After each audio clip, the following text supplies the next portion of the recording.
Breaking news Krishna జిల్లాలోని ఈదల మద్దాలి వద్ద వంతెన కూలిపోయింది. 10 అడుగుల పైనుంచి ట్రాక్టర్ బాడీ అందులో పడిపోయింది. దీంతో పెదపారుపూడి విజయవాడ రూట్ బంద్ అయిపోయింది. గుడివాడ కంకిపాడు రహదారి అధ్వాన్నంగా ఉండడంతో ఈ రూట్ బిజీగా మారింది. అన్ని వాహనాలు ఇదే రూట్లో వెళుతున్నాయి.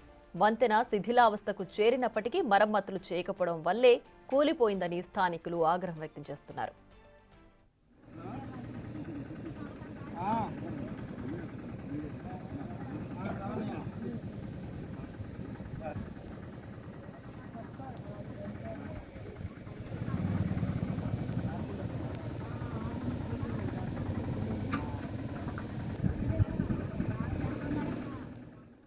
కృష్ణా జిల్లాలోని ఈదల మద్దాలి వద్ద వంతెన కూలిపోయింది.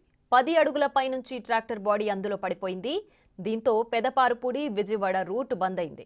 గుడివాడ కంకిపాడు రహదారి అధ్వాన్నంగా ఉండడంతో ఈ రూటు బిజీగా మారింది.